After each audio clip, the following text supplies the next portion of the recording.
Hello and welcome to my trip to New York.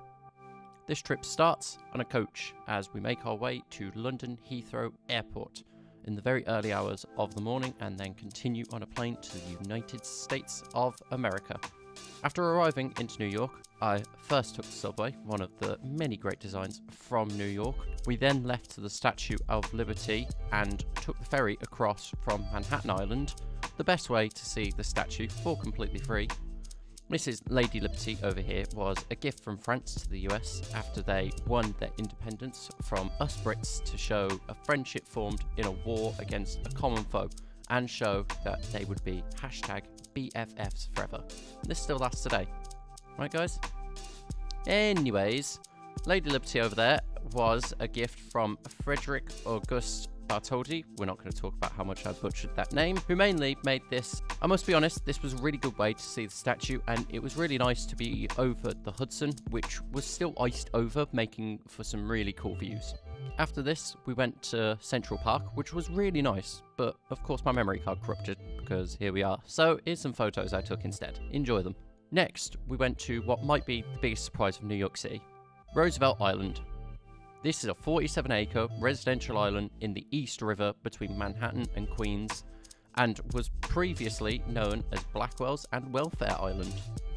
The island is famously connected to Manhattan by the Roosevelt Island Tramway, which opened in 1976, which offers panoramic views and, as someone who does not like heights, a good way to scare the crap out of me. While there, they had the most authentic American thing ever, a Starbucks, where I found out Starbucks does energy drinks in the US, so you best believe I bought one, and I must say, they weren't too bad at all. We continued to travel the peaceful island and visited an abandoned hospital, which was the US's first dedicated smallpox hospital. It is also, thankfully, accessible via the F subway line to Queens, giving me a way off that didn't scare me into an early grave.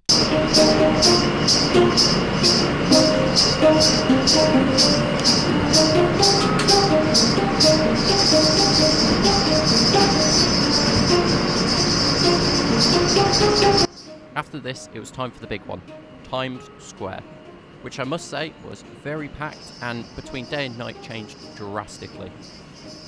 The night really showed how much the lights and billboards popped, and close to Times Square was the Rockefeller Building, which was probably the most stunning view I have ever seen of New York, and probably the place I felt coldest on the planet, because my god, it was cold. It was really, really cold. It was actually so cold, it made my phone begin to struggle and almost cut off my camera. So considering I felt like I was in the plot of Ice Age, it was time to go home. The next day, when I had finally warmed up from my trip to New York's version of Antarctica, I went out for another day to get on the beautiful subway over to Grand Central Station. On the way, snagged myself a cheeky Starbucks energy drink again. This one was not as good as the one yesterday, which you can probably see by my face. After looking around an epicenter for travel and an Apple store, which is basically in what I'd call a hallway, and had some employees and security who were very interested in my filming equipment, I quickly got out of there, got a lovely bit of scran, and then a matcha lemonade, which looked a little bit ill and tasted more bitter than the comments 50 Cent has made. We'll finish that joke there before it gets me into any trouble. I want to talk about the New York subway system now that we're here, because I've mentioned it so many times and it basically got me around the place. And it was amazing to travel for such a relatively low price. It helped me so much with travel, and the sheer amount of things we could do in a day was incredible. It also showed the creativity of the people in the city, and with the beautiful artwork at places like the World Trade Center and the performers who would come on for 1 or 2 stops and then leave again. Right, now, I have tried to keep this video as light-hearted as I could and not to be too serious.